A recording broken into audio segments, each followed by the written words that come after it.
further, keeping your shoulders back so that your weight is directed down through your harness against the kite. And the kite's pull is channeled down to your heels, with even pressure on both feet.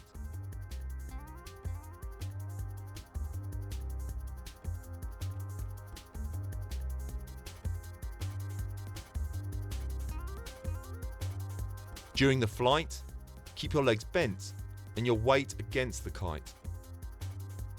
As you come into land, the most important thing to remember is to point the board downwind. This way, when the kite drops down into the power zone and pulls you horizontally, you will be able to go in the direction the kite pulls, giving a soft landing. Keep your back leg pulled up under your hips and your front leg straightened to point the board downwind.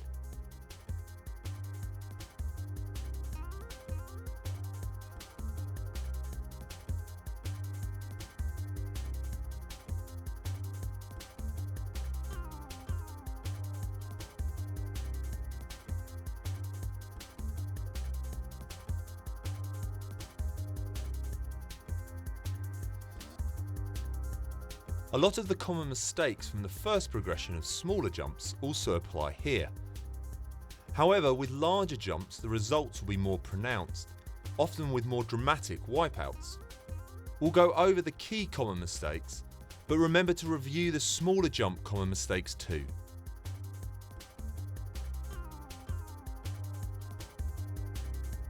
If you launch into a good-sized jump with the feeling of hanging from the kite, but you drop fast and falling backwards immediately, then you have not redirected the kite as you start to drop. You've either left it directly above you or pulled very lightly with your front hand so that the kite creeps down the edge of the window, offering no support or power. It's important that you keep the kite flying and responsive above your head until you start to fall from the top of the jump. Then pull hard with your front hand so the kite moves so it's facing down into the power zone. You want the kite to start accelerating and entering the upper part of the power zone as you land. Remember that as long as the board is pointing downwind, you'll be able to handle the increase in power that the kite produces. A slight difference is when you land, then falling backwards. This means that you've kept the kite at 12 for too long.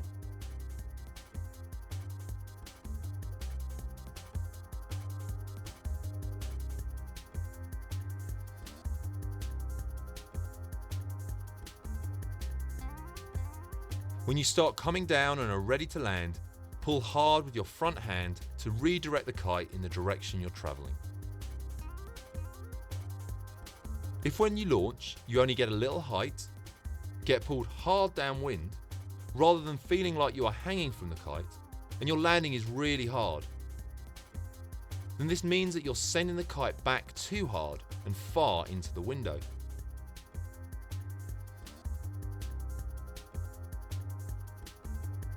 When going for large jumps, the temptation will be to pull as hard as possible to send the kite rocketing up to 12.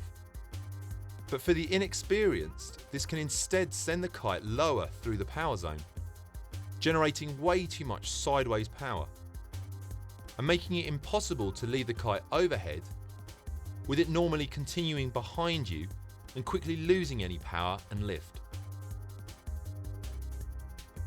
Try and find the balance between the speed you send the kite up to 12 and the power you can hold on your board's edge.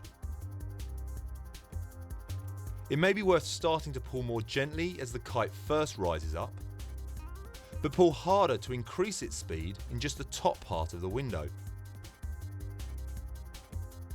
You're aiming to have the kite pull at its hardest directly upwards.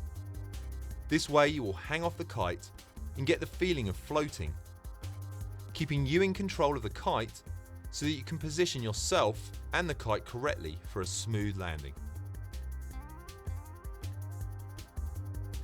If you're jumping but only managing a moderate height of only a few feet, then you may have a couple of things holding you back.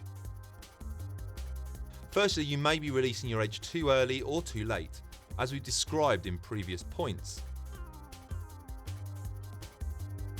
You may be approaching the jump travelling too slowly. By entering the jump with more speed, then your kite will be travelling forwards faster, which when you send it skywards will give you more lift.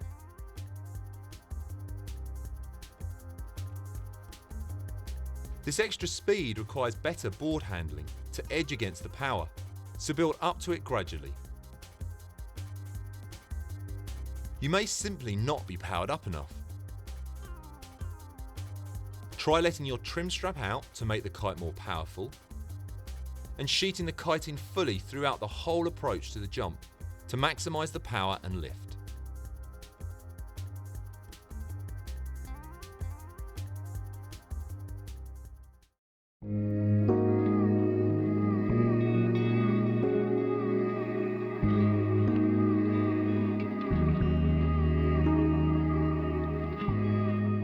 By now you should be getting used to sending the kite to get boosted off the water. The kite's increasing speed creates tension in the lines that you resist against by burying the edge of the board until you ultimately pop out of the water. Because the kite is sent upwards, it generates upwards lift, giving this high floaty jump. But there is another kind of pop. We can build up the same tension in the lines and pop out of the water with little or no movement of the kite. This is all achieved by edging hard and fast. Mastering this style of popping will once again give you a far better insight into your board and kite skills, helping you not only with your pop for scent jumps, but also when trying aerial transitions, when you need to pop hard in order to kill your forward speed, launch vertically and land with speed in the opposite direction. And it's crucial if you want to start trying power tricks like Rayleighs, S-bends or handle passes. Good fast pop will also allow you to string together simpler tricks with style. How about popping 180 to toe side and tearing into a powered toe side to hillside carve? So we'll focus on popping in detail, with your kite low and stationary on flat or choppy water.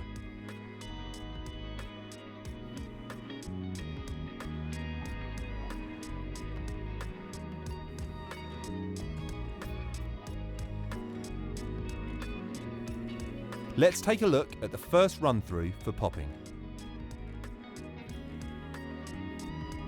Approach with medium speed, your kite at 45 and your bar sheeted in.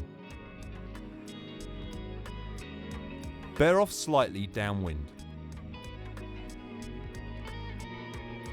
Lean back into your harness, shoulders back and edge hard.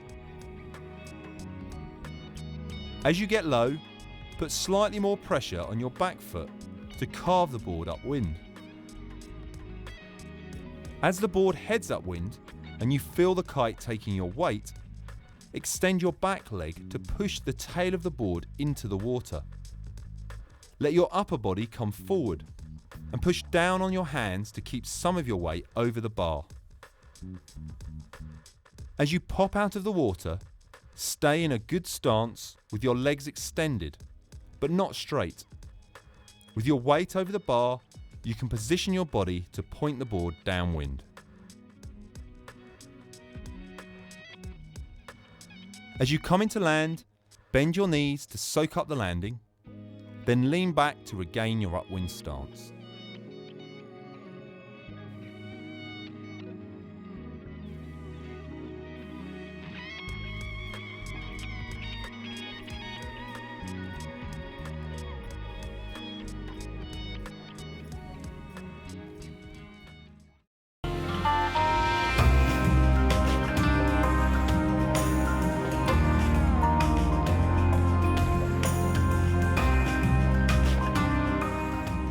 Try to keep the kite stationary so you can concentrate on just popping with your legs and body. Do this by keeping your hands in the middle of the bar to avoid any accidental redirection of the kite. You also want to be riding with your kite trimmed so that the bar can be sheeted in fully. This allows you to keep your shoulders and weight back as you load up the edge, and throughout the whole trick you will have a constant solid pull from the kite. This becomes important as you leave the water, as you need a solid connection to the kite, so that you can push down on the bar with your arms.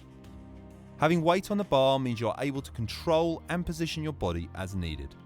If the kite is drifted up towards the top of the window, ensure you pull lightly with your front hand to quickly dive the kite back down to give you power on landing. Though what you do with the bar is important, it's probably obvious that it's what your legs and board do that is essential to popping. Before the entry, you want to be riding upwind, powered with medium speed.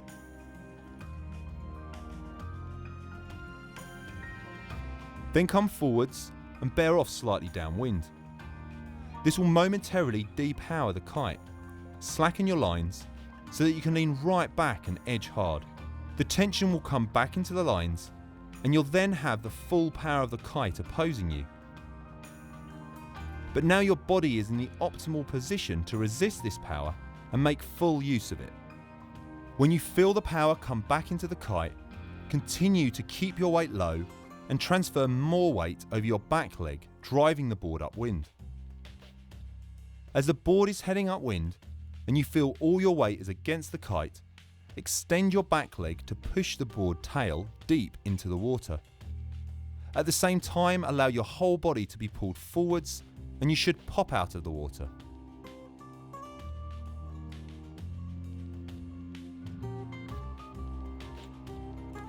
For those first pops, you want to try and keep your body upright and your weight centered. As you leave the water, pull your back leg slightly underneath you and keep your weight on the bars as previously explained. Look forward over your front arm towards where you will land. Keep your legs slightly bent and directly below you.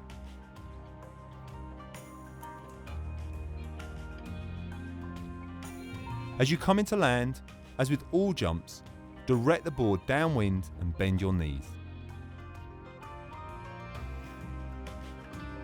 Then edge back upwind once the extra speed has died down.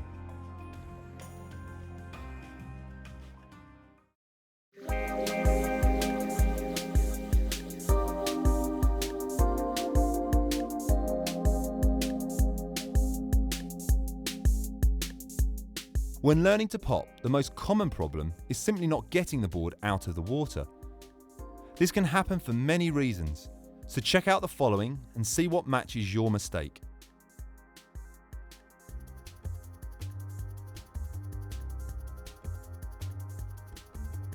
You may be edging too hard, keeping your weight too far back for too long, and not coming forwards to pop when the kite's power is at its maximum. This ultimately results in the board carving too far upwind.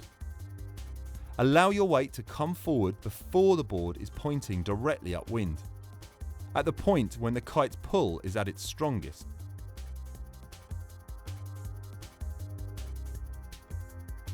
A similar problem is where you bury the tail of the board into the water by pushing off hard with your back leg as you come forwards to pop.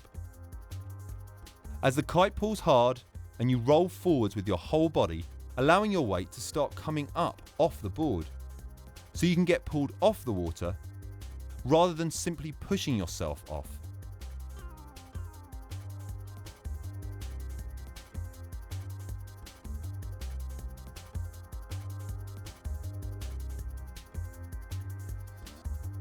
If you find that your hips or the front side of your body hits the water just before popping, then you're edging too aggressively, leaning back too much. You need to edge progressively harder through the carve. So start gently, increase your weight back against the kite and your heel side pressure more and more as the kite's power increases.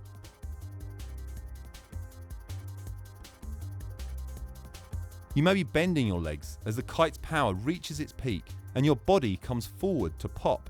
This flattens off the board and immediately loses all the resistance that had built up between your board's edge and the kite.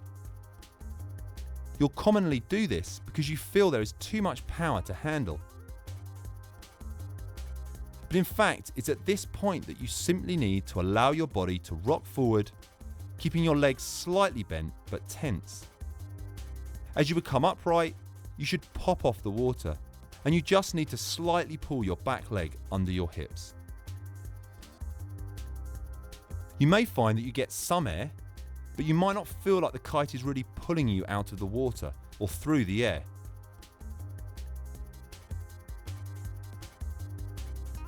Here you are not leaning back enough, so when it comes time to pop, you haven't built up enough resistance between the kite and your board's edge. This means that you are jumping by bending both your legs to jump like you would on land, or in a similar manner to ollieing a skateboard. The key is in the entry.